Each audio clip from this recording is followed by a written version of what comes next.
വചനം 9. وَإِن طَائِفَتَانِ مِنَ الْمُؤْمِنِينَ اقْتَتَلُوا فَأَصْلِحُوا بَيْنَهُمَا فَإِن بَغَتْ إِحْدَاهُمَا عَلَى الْأُخْرَى فَقَاتِلُوا الَّتِي تَبْغِي حَتَّى تَفِيءَ إِلَى أَمْرِ اللَّهِ فَإِن فَاءَتْ فَأَصْلِحُوا بَيْنَهُمَا بِالْعَدْلِ وَأَقْسِطُوا إِنَّ اللَّهَ يُحِبُّ الْمُقْسِطِينَ.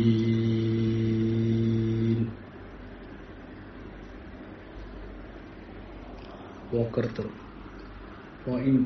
എങ്കിൽ പക്ഷം ത്വായിഫത്താനി രണ്ടു വിഭാഗങ്ങൾ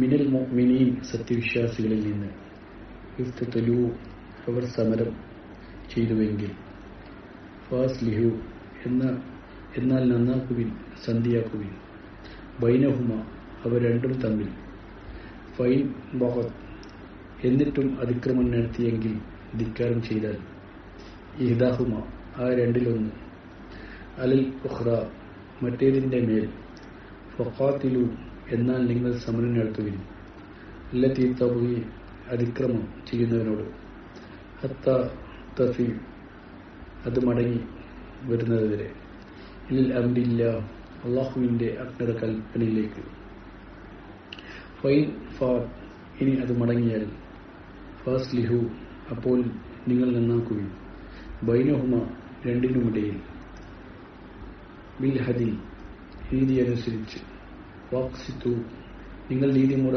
പാലിക്കുകയും ചെയ്യുവിൻ, ഇന്നല്ലാഹ നിശ്ചയമായും അള്ളാഹു യുഹിബ്ബു ഇഷ്ടപ്പെടുന്നു, സ്നേഹിക്കും, അൽ മുഖ്സിത്തീൻ നീതിമുറ പാലിക്കുന്നവരെ. സത്യവിശ്വാസികളിൽ നിന്നുള്ള രണ്ട് വിഭാഗങ്ങൾ പരസ്പരം സമരത്തിലായാൽ നിങ്ങൾ അവ തമ്മിൽ നന്നാക്കുകയും എന്നിട്ട് അവയിലൊന്ന് മറ്റേതിന്റെ മേൽ അതിക്രമം നടത്തിയെങ്കിൽ അതിക്രമം നടത്തുന്ന വിഭാഗം അള്ളാഹുവിന്റെ അജ്ഞതയിലേക്ക് മടങ്ങി വരുന്നതുവരെ നിങ്ങൾ അതിനോട് സമരം നടത്തുകയും അങ്ങനെ അത് മടങ്ങിയെങ്കിൽ അപ്പോൾ അവ രണ്ടിനുമിടയിൽ നീതി അനുസരിച്ച് നന്നാക്കി തീർക്കുകയും നിങ്ങൾ നീതിമുറ പാലിക്കുകയും ചെയ്യണം. നിശ്ചയമായും നീതിമുറ പാലിക്കുന്നവരെ അള്ളാഹു ഇഷ്ടപ്പെടുന്നു. വചനം 10. ഇന്നമൽ മുഅ്മിനൂന ഇഖ്വത്തുൻ ഫഅസ്ലിഹൂ ബൈന അഖ്വൈകും വത്തഖുല്ലാഹ ലഅല്ലകും തുർഹമൂൻ. വാക്കർത്തർ ഇന്നമൽ മുഅ്മിനൂൻ നിശ്ചയമായും സത്യവിശ്വാസികൾ ഇഖ്വത്തുൻ സഹോദരങ്ങൾ തന്നെ, ഫാസ്ലിഹു ആകിയാൽ നിങ്ങൾ നന്നാക്കുകയും, ബൈന അഖ്വൈക്കും നിങ്ങളുടെ രണ്ടു സഹോദരങ്ങൾക്കിടയിൽ, വത്തഖുല്ലാഹ നിങ്ങൾ അള്ളാഹുവിനെ സൂക്ഷിക്കുകയും ചെയ്യും, ലഅല്ലക്കും നിങ്ങളെയേക്കാൾ നിങ്ങളാകുവാൻ, തുർഹമൂൻ കരുണ ചെയ്യപ്പെടും. നിശ്ചയമായും സത്യവിശ്വാസികൾ സഹോദരങ്ങൾ മാത്രമാണ്. അതിനാൽ നിങ്ങളുടെ രണ്ട് സഹോദരങ്ങൾക്കിടയിൽ നിങ്ങൾ നന്നായിക്കൊള്ളുക, നിങ്ങൾ അള്ളാഹുവിനെ സൂക്ഷിക്കുകയും ചെയ്യുക, നിങ്ങൾ കരുണ ചെയ്യപ്പെട്ടേക്കാം. ആയത്ത് 9-10 വിശദീകരണം. രണ്ട് വിഭാഗം മുസ്ലിങ്ങൾക്കിടയിൽ വഴക്കും ഷണ്ടയും കൂടുമ്പോൾ മറ്റുള്ളവർ നേതാക്കൾ വിശേഷിച്ചു അവർക്കിടയിൽ സന്ധിയാക്കാൻ, നന്നാക്കി തീർക്കുന്നത് അവരുടെ കടമയാണ്. നല്ല വാക്ക് പറഞ്ഞു ഉപദേശം നൽകിയും അള്ളാഹുവിന്റെ വിധി വിലക്കുകളെ ഓർമ്മിപ്പിച്ചും ഇത് നിർവഹിക്കാം. എത്ര പരിശ്രമിച്ചിട്ടും ഒരു വിഭാഗക്കാർ നീതിക്കും വഴങ്ങാതെ അക്രമം തുടരുകയാണെങ്കിൽ, അതല്ലെങ്കിൽ ഇരു വിഭാഗവും തമ്മിൽ നന്നായി പിരിഞ്ഞ ശേഷം ഒരു വിഭാഗം വീണ്ടും അക്രമത്തിന് മുതിരുന്ന പക്ഷം, നീതി നിയമങ്ങൾ അനുസരിക്കുവാൻ തയ്യാറാകുന്നതുവരെ അക്രമി വിഭാഗത്തിനെതിരെ മറ്റുള്ളവർ പൊരുതുകയും ചെയ്യണം. അങ്ങനെ സത്യത്തിന്റെയും നീതിയുടെയും പക്ഷത്തിൽ സഹായം നൽകണം. രണ്ടു കക്ഷികളും അവരുടെ ജയപരാജയം നോക്കിക്കൊള്ളട്ടെ എന്ന് വെച്ച് മൗനം അവലംബിക്കുവാൻ സമുദായത്തിന് പാടില്ല. ഇങ്ങനെ ചെയ്താൽ അക്രമത്തിന്റെ കക്ഷി സത്യത്തിന് വഴങ്ങുവാൻ നിർബന്ധിതമാകും. അപ്പോഴും ഇരുകൂട്ടർക്കുമിടയിൽ നീതിയുടെ അടിസ്ഥാനത്തിൽ ഒത്തുതീർപ്പുണ്ടാക്കി നന്നാക്കി പിരിച്ചുവിടണം. അക്രമത്തിന് മുതിരുന്നവരിൽ പേരിൽ ആ കക്ഷിക്ക് നീതി നിഷേധിക്കപ്പെട്ടുകൂടാത്തതാണ്. ഏതൊരു കാര്യത്തിലും ആരോടും നീതിമുറ പാലിക്കുന്നത് സത്യവിശ്വാസികളുടെ കടമയത്ര. ഏതെങ്കിലും വിധേന കക്ഷികളെ യോജിപ്പിച്ചാൽ പോരാ. ഓരോ ഇടപെടലും അള്ളാഹുവിന്റെ വിധിവിലക്കുകൾക്ക് യോജിപ്പിച്ചതാണോ നീതിയുക്തമാണോ എന്നുകൂടി സൂക്ഷിക്കേണ്ടതുണ്ട്. ഇങ്ങനെയുള്ളവരെ അള്ളാഹു വളരെ ഇഷ്ടപ്പെടുന്നു. സത്യവിശ്വാസികൾ അന്യോന്യമുള്ള ബന്ധം അഭേദ്യമാണ്. അതെ, അവർ സഹോദരന്മാരാണ്, ജ്യേഷ്ഠൻ അനുജന്മാരാണ്. ഒരേ സൃഷ്ടാവിൽ, ഒരേ രക്ഷിതാവിൽ, ഒരേ ആദർശത്തിൽ, ഒരേ നിയമസംഹിതയിൽ വിശ്വസിക്കുന്നവരാണ് അവർ. അവരുടെ വിചാരങ്ങളും ഉദ്ദേശ ലക്ഷ്യങ്ങളും ആചാരാനുഷ്ഠാനങ്ങളും എല്ലാം ഒന്നായിരിക്കണം. അതുകൊണ്ട് ആ കുടുംബ സമൂഹത്തിൽ ഉൾപ്പെട്ട രണ്ടു സഹോദരങ്ങൾ തമ്മിൽ വഴക്കും വക്കാണവും ഉണ്ടായിക്കൂടാ. വല്ലതും ഉണ്ടായിക്കഴിഞ്ഞാൽ മറ്റുള്ളവർ അവരെ തമ്മിൽ ഒത്തിണക്കി യോജിപ്പിക്കൽ അവരുടെ ഒഴിച്ചുകൂടാത്ത കടമയാണ്. കടമ മാത്രമല്ല, സമുദായത്തിന്റെ നിലനിൽപ്പിനും അഭിവൃദ്ധിക്കും അനുവേക്ഷണീയവുമാണ്. പക്ഷേ ഇന്നത്തെ മുസ്ലിം സമുദായത്തിന്റെ നിലയോ തുച്ഛമായ കാരണങ്ങളെ ചൊല്ലി വ്യക്തികൾ തമ്മിലും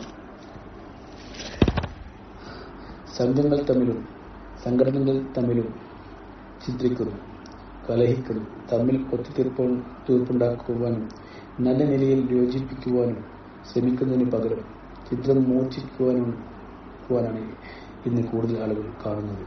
ശത്രുക്കൾ ഈ തർക്കം ഉപയോഗിക്കുകയും ചെയ്യുന്നു. അള്ളാഹുവിൽ ശരണം.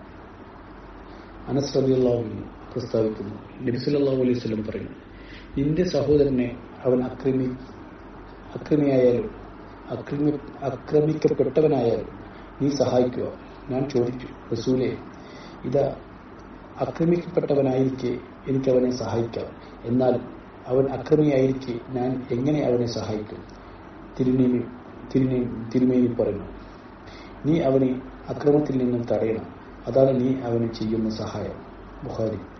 മറ്റൊരു ഹദീസിൽ പറയുന്നു, നീതിപാലകന്മാരായ ആളുകൾ അള്ളാഹുവിന്റെ അടുക്കൽ പ്രകാശത്തിന്റെ പീഠങ്ങളിലായിരിക്കും.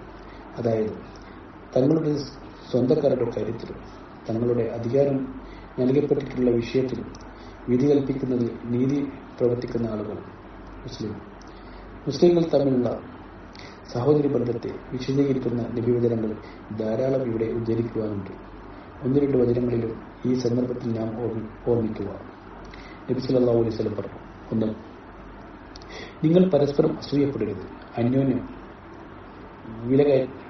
മത്സരച്ചരക്കുകൾക്ക് വില കയറ്റരുത്. അന്യോന്യം ഈർഷ്യ വെക്കരുത്. അന്യോന്യം സഹായിക്കാതെ പിന്മാറിപ്പോകരുത്. ചിലരുടെ കച്ചവടത്തിന് മീതെ അത് നിലവിലിരിക്കെ കച്ചവടം നടത്തരുത്. അള്ളാഹുവിന്റെ അടിയന്മാരെ നിങ്ങൾ സഹോദരന്മാരായിരിക്കും. മുസ്ലിമിന്റെ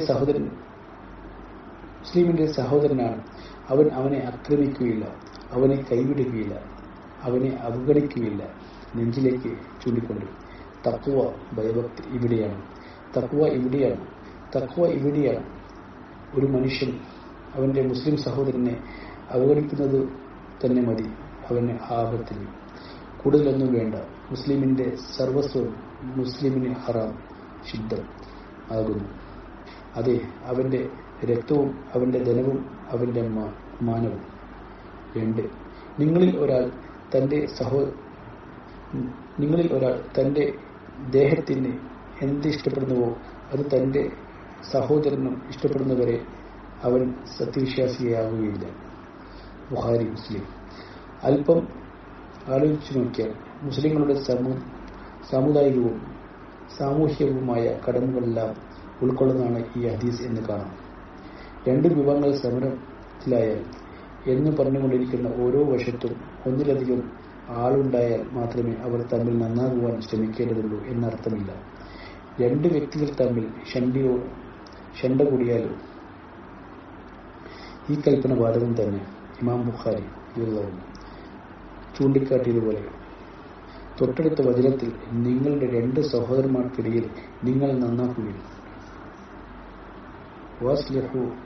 വാസ്ലഹു ബൈന അഖ്വൈക്കും എന്ന് പറഞ്ഞിട്ടുള്ളതിൽ നിന്നും മറ്റു ഇത് വ്യക്തമാണ്. സത്യവിശ്വാസികളുടെ സൽക്കർമ്മങ്ങൾ മുഖേന സത്യവിശ്വാസം ശക്തിപ്പെടുകയും ദുഷ്കർമ്മങ്ങൾ മുഖേന അത് ക്ഷയിക്കുകയും പോവുകയും ചെയ്യുന്നു. പക്ഷേ കുഫ്രോ ഷിർക്കോ അവിശ്വാസമോ ബഹുദൈവ വിശ്വാസമോ അല്ലാത്ത ഏതെങ്കിലും പാപം ചെയ്തതിന്റെ പേരിൽ ഒരാളെപ്പറ്റി ചില തൽപരകക്ഷികൾ പറയുന്നത് പോലെ അയാൾ ഇസ്ലാമിന് പുറത്തുപോയെന്നോ അവിശ്വസീയാണെന്നോ പറയുവാൻ പാടില്ലെന്നും ഈ വചനങ്ങളിൽ നിന്നും മനസ്സിലാക്കാം. പരസ്പരം കൊലവരെയുള്ള സമരം നടത്തുന്ന രണ്ട് വിഭാഗക്കാർക്കിടയിൽ നന്നാകണമെന്ന് പറഞ്ഞപ്പോൾ രണ്ടു കൂട്ടരെയും സത്യവിശ്വാസികളിൽപ്പെട്ടവർ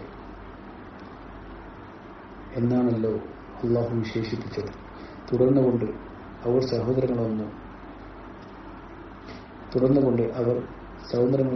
സഹോദരങ്ങളാണെന്നും ചൂണ്ടിക്കാട്ടിയിരിക്കുന്നു.